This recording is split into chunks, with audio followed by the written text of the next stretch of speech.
মানুহৰ মাথা কিনিব খোজা মানুহক জীৱ-জন্তু বুলি ভবা পীযুষ হাজৰিকাৰ নিচিনা এনেকুৱা দাম্ভিক অহংকাৰী আৰু মইবৰ ভাবৰ যিবিলাক ৰাজনৈতিক ব্যক্তি আছে তেওঁলোকে ভাবে যে নহয় মানে গোটেই মানুহক কিনি লম। পীযুষ হাজৰিকাৰ এই ভাইকজনে বাৰু আমাৰ শিৱসাগৰ সমষ্টিৰ এটা নামঘৰত পইচা বিলাই থকাৰ বাহিৰে বাকি কি কৰিছে? আপোনাক মই এটা কথা কৈ দিলো শুনক। পীযুষ হাজৰিকাৰ কথাটো এটা কথা কৈ দিওঁ। পীযুষ হাজৰিকাই কি কৰিছেনো আচলতে? পীযুষ হাজৰিকাই নিজৰ ভায়েকক পঠিয়াই সব নামঘৰবিলাকত পইচা দি মানুহক কিনিব খুজিছে। পীযুষ হাজৰিকাইতো পইচাৰ টোপোলা এটা লৈ আহি ইয়াত বিলাহে আছে হয়নে নহয় কওকচোন? আপোনালোকে প্ৰত্যেকজন সাংবাদিকেতো জানে নাই কওকচোন বাৰু আপোনালোকে? আপোনাৰ সাংবাদিকবিলাকে মোক কওক, আমাৰ সন্মানীয় সাংবাদিকসকলে কওক, শিৱসাগৰৰ সাংবাদিকসকল যথেষ্ট পৰিমাণে মানে এক্টিভ সাংবাদিক, সক্ৰিয় সাংবাদিক। একদম মই ভাবোঁ যে অসমৰ ভিতৰতে সক্ৰিয় সাংবাদিক যদি কোনোবা ঠাইত আছে সেইটো এটা ঠাই হ'ল শিৱসাগৰ। আপোনালোকে নিশ্চয় সকলোৱে খবৰ পাইছে যে হাজৰিকা উপাধিৰ নৃসিংহ হাজৰিকা নেকি পীযুষ হাজৰিকাৰ এই ভায়েকজনে বাৰু আমাৰ শিৱসাগৰ সমষ্টিৰ এটা নামঘৰত পইচা বিলাই থকাৰ বাহিৰে বাকি কি কৰিছে হয়নে? আপোনালোকে নিজে এমাউণ্টটোৱে কৈ দিলে। মানুহৰ মাথা কিনিব খোজা মানুহক জীৱ-জন্তু বুলি ভবা পীযুষ হাজৰিকাৰ নিচিনা এনেকুৱা দাম্ভিক অহংকাৰী আৰু মইবৰ ভাবৰ যিবিলাক ৰাজনৈতিক ব্যক্তি আছে মই ভাবোঁ যে তেওঁলোকে ভাবে যে নহয় মানে গোটেই মানুহক কিনি ল'ম। আৰু মই আচৰিত হৈছোঁ, আপোনালোকে নিজে দেখিছে।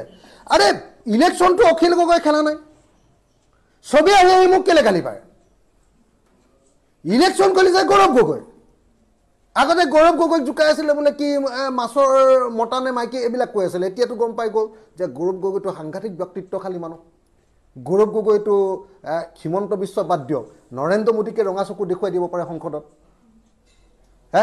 এতিয়াতো গৌৰৱ গগৈৰ বিৰুদ্ধে তেওঁলোকে ক'বলৈ একো নাইকিয়া হৈ গ'ল হয়নে নহয় কওক? এতিয়া মোক কেনে আক্ৰমণৰ উদ্দেশ্য কৰিলে? মইতো ইলেকশ্যন খেলা নাই ভাই। মইতো ইলেকশ্যন খেলালেতো মই পানী খুৱাই দিলোহেঁতেন বিজেপিক, কিন্তু মইতো ইলেকশ্যন খেলাই নাই। মোকে চবে আহি চবে পীযুষেও গালি পাৰে, হিমন্তইও গালি পাৰে, জয়ন্ত মল্লয়ো গালি পাৰে, বিজেপিৰ যিমান লিডাৰ ইয়ালৈ আহিছে চবে মোকে গালি পাৰে। আৰে ভাই মই ইলেকশ্যন খেলা নাই, মোক তো ইমান ভয় কৰিছ কিয় হয়নে নহয় কওক? চবেই মোক গালি পৰাটো কোনো অৰ্থ মই দেখা নাই। চবেই মোকে মানে যেন নামঘৰত যে দবাটো থাকে মোৰ পিঠিতে চবেই কোবাবলৈ চেষ্টা কৰে।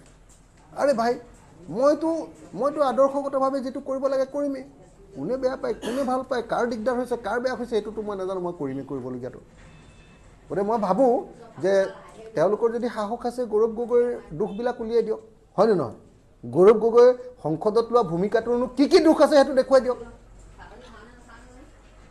যদি সাহস আছে তেওঁলোকৰ হয়নে নহয়? যে গৌৰৱ গগৈয়ে সংসদত এনেকুৱা বেয়া ভূমিকা লৈছে সেইটো দেখুৱাই দিয়ক তেওঁলোকে। তেতিয়াহে মই ক'ম যে গৌৰৱ গগৈৰ বিৰুদ্ধে তেওঁলোকে হেৰি কৰিছে। কিন্তু তেওঁলোকৰ একো নাই, মোক আকৌ গালি পাৰি থাকে। মইতো ভাই dedicated political worker, মইতোতো Gaurav Gogoi হৈ প্ৰচাৰ কৰিমেই। তোমালোকে ভাল পোৱা তোমালোকে বেয়া পোৱা, গালি পাৰা, মাৰা পিটা গুলিয়াই দিয়া, তথাপিতো মই একেটাই মানুহ।